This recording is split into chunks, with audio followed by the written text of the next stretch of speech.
이런 이야기가 있습니다. 한 아버지와 아들이 함께 사막으로 하루는 여행을 떠나게 됩니다. 얼마나 기분이 좋겠습니까? 미지의 사막으로 여행을 떠나게 됩니다. 그런데 이 사막 여행을 막상 해보니까요, 너무 뜨겁고 갈 길이 너무나도 먼 겁니다.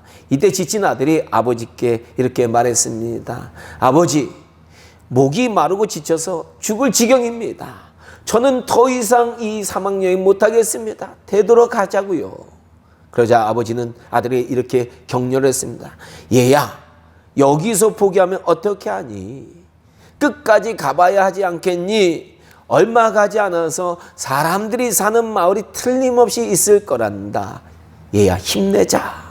이 아버지의 격려에 아들은 다시 힘을 내어서 계속해서 걸어가게 됩니다. 그러다가 이 두 사람은 어느 장소에 도착하게 되었는데 한 무덤을 발견하게 됩니다. 이때 그 아들은 이 무덤을 보면서 실망하면서 이렇게 얘기를 합니다. 아버지, 저것 보세요. 저 사람도 우리처럼 지쳐서 마침내 죽은 거잖아요. 우리도 저 사람처럼 죽을 거예요. 그러자 아버지가 그 아들에게 이렇게 말을 했다고 합니다. 아니란다 아들아. 무덤이 여기 있다는 것은 곧 희망이 있다는 얘기다. 산 사람이 있어야 무덤을 만들지. 죽은 사람이 어떻게 무덤을 만드니? 반드시 이 근처에는 마을이 있을 거야. 그러니 아들아, 우리에게는 희망이 있다는 거단다. 무덤은 희망이 있다는 표시다. 힘내자. 이렇게 얘기를 합니다. 그래서 이 아버지의 말대로 힘을 내서 그들이 걸어갔는데 그들은 얼마 안 가서 멀지 않은 곳에서 마을을 발견했고요. 결국에는 사막 여행을 무사히 마치게 되었다라는 겁니다. 그렇습니다. 이 이야기는요, 우리 인간에게는 희망과 소망이 얼마나 중요한지를 생각하게 해주는 그런 이야기다라는 겁니다. 우리 인간은요, 밥만 먹고 못 살아요. 그렇죠? 밥만 먹고 못 살아요. 돈만 벌고도 못 삽니다. 희망이 있어야 사막 같은 상황 속에서 이 세상에서 살아갈 수 있다라는 겁니다. 희망이 필요해요. 코로나가 일어나기 전에 우리 성민교회는요, 이 동자동 지역에 계란을 나눠주는 부활절 행사를 한 적이 있어요. 그런데 이 행사에 외부인들이 많이 참석을 했는데 이 참석한 성도님 중에 한 분이 대낮부터 어두컴컴한 쪽방 한 구석에서 하루 종일 술만 마시고 있는 한 주민을 보게 됩니다.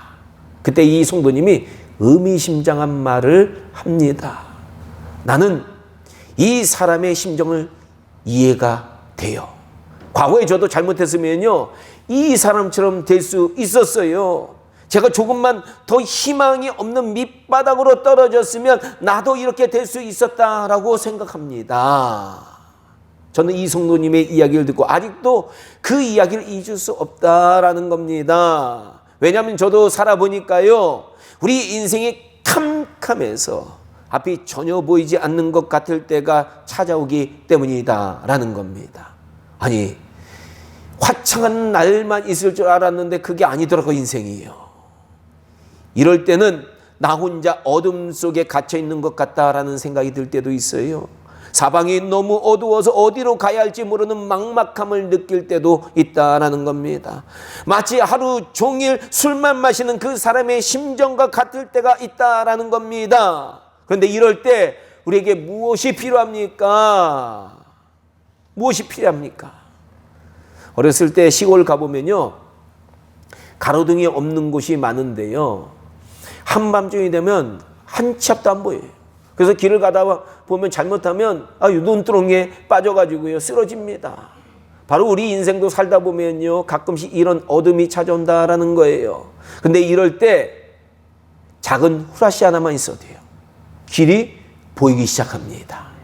맞습니다. 우리 인생에서 희망이 뭐예요?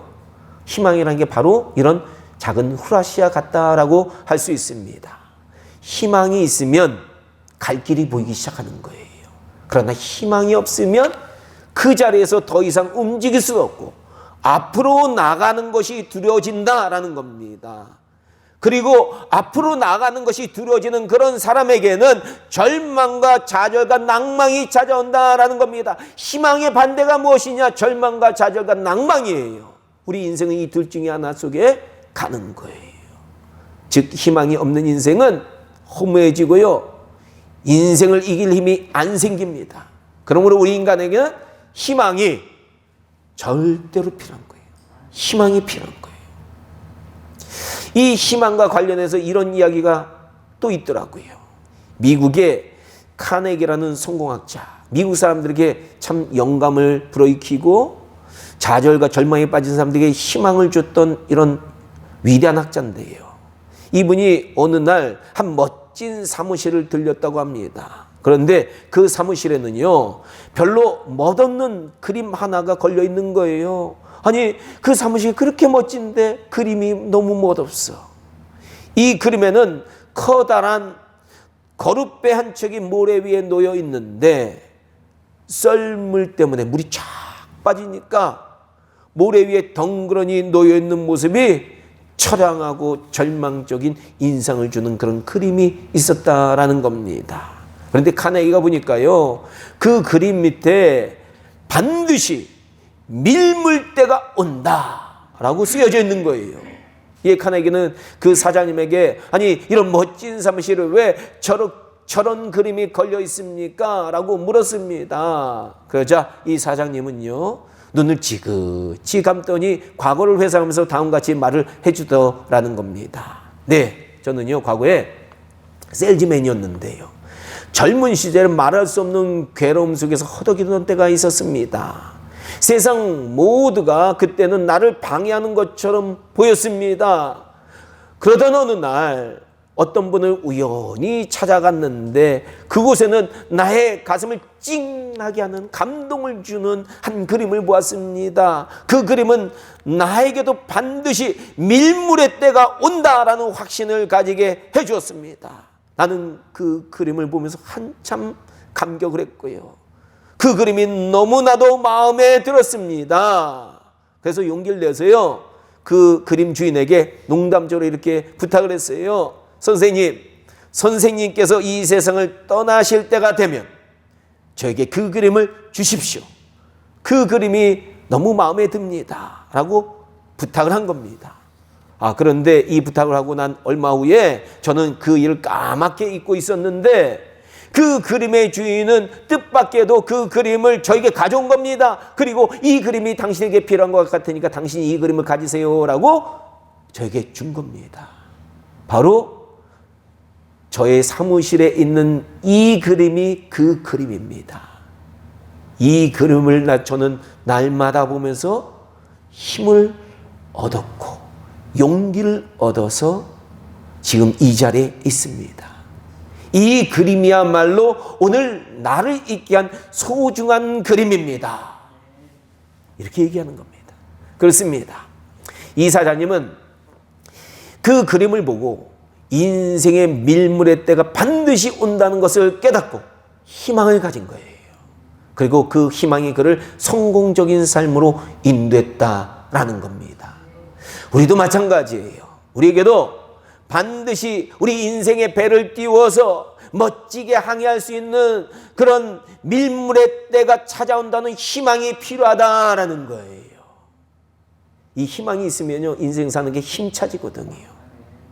그런데 이 절망이 칠흑같이 찾아올 때 세상은 우리에게 희망을 못 준다라는 거예요. 그저 세상은 가만히 제가 경험해 보니까요, 끊임없이 빠져들어가는 늪과 같아요. 희망을 갖고 살고 싶은데 희망을 찾을 수가 없다라는 겁니다. 몸부림치면 발버둥 치면 칠수록 더 빠져가는 느낌을 주는 것이 세상이다라는 겁니다. 그러나 어떠한 어둠 속에서도 우리에게 반드시 희망을 줄 수 있는 그 한 분이 계세요. 그분이 누구냐? 바로 우리 하나님 아버지시다라는 거예요. 시편 62편 5절은 그래서 이렇게 얘기합니다. 나의 영혼아, 잠잠히 하나님만 바라라. 대저 나의 소망이 저로 쫓아나는도다. 아멘. 너무 좋은 말씀이에요. 한 번 더 읽겠습니다. 잘 생각해 보세요. 나의 영혼아, 잠잠히 하나님만 바라라. 대저 나의 소망이 저로 쫓아난도다. 아멘. 우리 성도님들은요, 칠흑 같은 어둠 속에서도 우리가 하나님만 바라보면 그분 우리에게 소망과 희망을 주신다는 것을 꼭 믿으시기 바랍니다.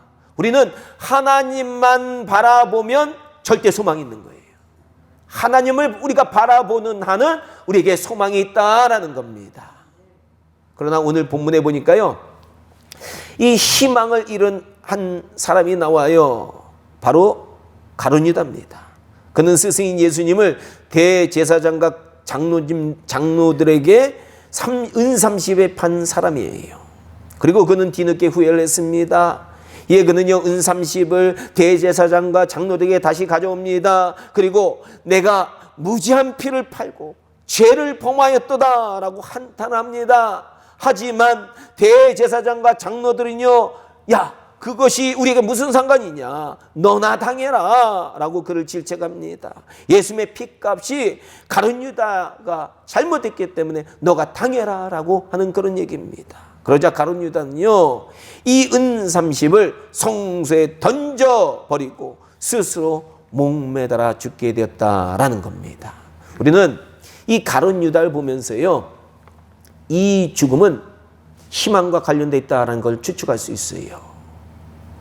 가룟유다의 죽음은요, 잘못해서 죽은 게 아니래요. 희망과 관련되어 있는 거예요. 어떤 학자들에 의하면 가룟유다는요, 예수님의 제자들은 시몬과 다데우와 함께 열심당원이었다라고 얘기를 합니다. 여러분, 이 열심당원이 어떤 사람들이냐, 과거에 이 로마 식민지로부터 이스라엘 독립을 위해서 열심히 계획하고 도모했던 사람들이다라는 겁니다. 얼마나 그들이 이스라엘 독립에 열심히 있었으면 그들을 별명이 열심당원이 추측한 건데, 가룟유다도요, 이 열심당원 중에 하나라고 추측하는데, 예수님이 이스라엘을 로마로부터 독립시킬 수 있는 정치적인 메시아로 이해하고요, 그분에게 희망을 걸었고 그의 제자가 되었을 것이다 라고 추측이 됩니다. 그런데 제자가 돼 보니까요, 예수님은 이스라엘 독립에는 관심이 없으신 거예요. 이스라엘의 정치적인 중심인 대제사장과 장로들과 바리새인들과 사두개인들 비판만 하고 계신 거예요. 하지만 가룟유다가 보니까요, 이들과 연합해야 혁명을 통해서 로마와 대항할 수 있는데 예수님은 혁명에는 관심이 없고 이들 비판만 하고 계신다라는 겁니다. 그리고 결국에 예수님 가만히 보니까요, 아니 그렇게 이 가룟유다가 사랑하는 조국 이스라엘이 멸망한다고 예언을 하시는 거예요. 아마 그는 깜짝 놀랐을 거예요. 이스라엘이 부흥한다고 얘기하는데 멸망한다고 얘기를 하는 거예요. 이에 가룟유다는요, 속된 말로 예수님께 열받은 것 같습니다. 자신이 사랑하는 이스라엘을 멸망한다니 말도 안 되는 얘기를 예수님이 하시는 거예요. 그래서 그는 그의 스승인 예수님을 은 30에 팔아버린 것 같다라는 겁니다. 그래, 당신은 이제 이스라엘의 독립에는 관심도 없으니 당신이 메시아인 줄 나는 생각인데 이제 그 독립에는 관심이 없으니 실컷 고생이나 해보시오 라고 생각하고 예수님을 대제사장과 장로들에게 판 것 같다라는 겁니다. 하지만 문제는요, 가룟유다는 이렇게 팔면 예수님이 좀 채찍이나 좀 맞고 풀려날 줄 이렇게 생각했었던 것 같아요. 근데 상황이 아니에요. 상을 보니까 이 대제사장들과 장로들은 예수님이 사형 언도를 받아 죽게 하려고 계획하고 있는 것을 그가 깨닫게 됩니다. 이에 그는 심하게 죄책감이 들게 됩니다. 그래서 스스로 목을 메어서 죽게 되었다라는 겁니다. 그렇습니다. 가룟유다는요, 예수님을 통해 이스라엘의 독립을 꿈꿨는데 이 희망이 사라지기에 인생을 마감했다라고 우리가 생각할 수 있는 거예요. 자, 우리는 이 가룟유다에게서 희망과 관련해서 한 가지를 깨달을 수 있어요. 그게 뭐냐?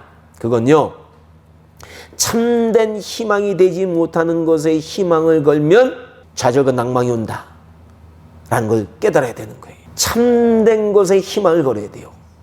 참된 것에 소망을 걸어야 돼요. 그는 예수님의 제자였으면서도 예수님께서 우리에게 말씀하신 참된 희망과 소망이 무엇인지 제대로 깨닫지 못했다라는 거예요. 오늘날 우리 크리스찬들도 가만히 보면요, 가룟 유다가 빠진 이 헛된 소망에 주의해야 되는 거예요. 세상을 가만히 보면요, 세상은 우리가 헛된 소망에 사로잡히도록 교묘히 유혹하고 있다라는 겁니다. 목사들도 헛된 소망을 사탄이 집어넣는 경우 많아요. 어떤 것이 헛된 소망이에요? 목사에게 좋은 성도들 많이 와서 큰 교회 만들고 사람들이 인정하는 목회하는 것이 그런 소망을 갖는 목사들이 많아요. 이 세상이에요. 저도 한때 그런 생각을 했었어요. 절대 아니에요. 헛된 소망입니다. 정말로 죽어가는 영혼들 살리는 그것에 우리가 제대로 된 가치를 가지지 못하면 헛된 소망을 가진 목사들이 많아질 수 있는 거예요. 이처럼 세상이 죽어가는 것은 참된 소망이 아닌데 세상은 우리를 늘 유혹한다라는 겁니다. 그러면 우리 크리스천들은 늘 이런 세상의 유혹에 깨어 있어야 되는 거예요. 반드시 기독교인들에게는 헛된 소망을 통해서 넘어뜨리려고 하는 거예요. 특히 우리가 주의해야 되는 것은 세상의 소망에 우리가 집착하게 되면 이 희망들이 사라질 때 무엇이 찾아오느냐? 가룟 유다처럼 좌절하고 낭망하는 것이 찾아오게 된다라는 겁니다. 가룟 유다는요, 정치에 너무 희망을 뒀어요. 이것이 우리 인간에게 참된 희망이 되지도 못하는데 과도하게 이것에 집착을 하는 거예요. 이 정치라는 게 절대로 우리에게 희망 못 줘요. 우리가 내가 원하는 사람 뽑아놔도 결국에는 나라 제대로 못 이끌어가요. 세상 사람들은 절대로 나라 제대로 이끌어가지 못합니다. 누구만 이 나라에게 복을 주시고 제대로 이끌어가 주시냐? 하나님이 역사해 주시고. 그러니까 우리는요, 우리가 최선을 다해서 정치인도 뽑지만 그들을 위해서 하나님의 역사에 달라고 기도해야 되는 거예요. 그들에게 우리가 희망을 걸 필요가 없어요. 하나님께 희망을 걸어야 되는 거예요. 이런 사실은 우리 인간 자신도 마찬가지다라는 거예요. 우리는 우리 주변에 있는 인간들에게 너무 희망을 거는 것 위험하다. 여러분, 주변에 있는 사람들에게 너무 희망 걸지 마세요. 나의 남편, 나의 아내, 나의 부모, 나의 자식, 나의 친척, 나의 친구, 이런 것들에 너무 희망을 두는 것도 나중에 보면 반드시 절망을 가져다 준다라는 겁니다. 그러므로 우리가 소망을 두어야 할 분이 누구입니까? 앞에서도 말씀드렸지만 바로 우리 주님이에요. 성경은 계속해서 우리 인간들에게 세상 헛된 것들이 아니라 주님께 소망을 두어라 라고 말하고 있다라는 겁니다. 시편 146편 5절은 다음같이 말합니다. 야곱의 하나님을 자기의 도움으로 삼으며 여호와 자기 하나님께 자기 소망을 두는 자는 복이 있도다. 아멘. 누가 복이 있는 거예요? 하나님께 소망을 두는 자가 복이 있는 거예요. 또 시편 42편 5절도 말합니다. 내 영혼아, 너가 어찌하여 낙심하며 어찌하여 내 속에서 불안해하는가. 이 시인이요, 자기 영혼에게 얘기하는 거예요. 왜 불안해하느냐? 왜 낙심하느냐? 너는 하나님께 소망을 두라. 그가 나타나 도우심으로 말미암아 내가 여전히 찬송하리로다. 아멘. 맞습니다. 세상에 소망을 두면요, 무엇이 찾아오느냐? 내 속에 낙심과 불안이 떠나지 않는다는 거예요. 그래서 돈 버는 사람들이 어느 정도 돈 벌면, 아니, 돈 가지고 다 갖고 못 가잖아요. 그런데 왜 자꾸 돈을 더 벌려고 집착하느냐? 이게 세상에 소망을 두니까 불안한 거예요. 만족이 없는 거예요. 낙심이 되는 거예요. 그러니까 더 돈에 집착하게 된다라는 겁니다. 그러나 하나님께 소망을 두면 그가 나타나서 우리를 도우신다라는 겁니다. 하나님은 그에게 소망을 두는 자에겐 반드시 도우신다라는 겁니다. 이걸 꼭 믿으셔야 돼요. 하나님께 소망을 두는 자는 반드시 하나님이 도우신다. 근데 이 소망과 관련해서요, 우리 영의 눈이 좀 띄어야 되는데, 어떤 눈이 띄어야 되느냐? 즉 영원한 소망이 있다는 사실에 우리 눈이 띄어야 된다라는 겁니다. 그래서 바울 사도는요, 에베소서 1장 17절부터 에베소 교인들이 이런 말씀을 해주었습니다. 왜? 에베소 교인들이 가만히 보니까 너무 세상 것에 소망을 두니까 이 소망에서 벗어나서 다른 소망이 있다는 것을 눈을 뜨라는 겁니다. 우리 주 예수 그리스도의 하나님 영광의 아버지께서 지혜와 계시의 영을 너에게 주사 하나님을 알게 하시고 너희 마음의 눈을 밝히사 그의 부르심의 소망이 무엇이며 성도 안에서 그 기업의 영광의 풍성함이 무엇이며 그 힘의 위력으로 역사하심을 따라 믿는 우리에게 베푸신 능력의 지극히 크심이 어떤 것임을 너희로 알게 하시기를 구하노라. 바울이 계속 기도한 게 뭐냐? 에베소 교인들을 위해서 기도한 게 무엇이냐? 하나님이 주시는 소망의 눈뜨기를 바란다라는 것을 기도한 거예요. 즉 이 말씀은 우리가 지혜와 계시의 영인 성령을 받아서 우리의 마음과 영의 눈이 뜨여서 영원한 하나님의 나라에서 우리를 위해서 준비된 그 영원한 천국의 기업과 이를 준비하신 하나님의 크신 능력을 깨닫는 영적 소망을 갖기를 원하신다라는 말씀입니다. 근데 영의 눈이 뜨이지 않으면 이 땅에 헛된 이 모든 것들이 영원히 갈 것처럼 착각하면서 이 땅의 것들에 집착하면서 이것에 소망을 두면서 산다라는 거예요. 그러나 영원한 하나님의 나라의 소망의 눈이 뜨이면 그때 결단하는 거예요. 야, 이 나라를 위해서 내가 살아야 되겠구나라고 결단하게 된다라는 겁니다. 왜 그래요? 영원한 하나님의 나라에는 우리가 소망을 두면 헛되지 않아요. 이 땅의 것은 여러분들 집 100채를 가져가세요. 갈 때 못 갖고 가요. 그런데 천국에는 집 한 채도 없으면 안 돼. 그리고 까딱 잘못해서 영원히 소망이 없는 지옥에 가면 안 되는 거예요. 우리의 소망을 천국에 우리가 둬야 되는 거예요. 부디 우리 성민교 성도님들은 우리의 소망을 세상 헛된 곳에 두지 마시고 영원한 소망에 두시기를 주님의 이름으로 축원합니다. 우리가 곧 영원히 살 곳으로 우리는 옮겨갈 거예요. 언제 옮겨갈지 몰라요. 여러분들이 순식간에 죽는다는 거 아셔야 돼요. 근데 어떻게 우리가 그 나라를 소망을 안 두고 살 수 있겠어요? 그 나라에 소망을 두고 살아야 되거든요.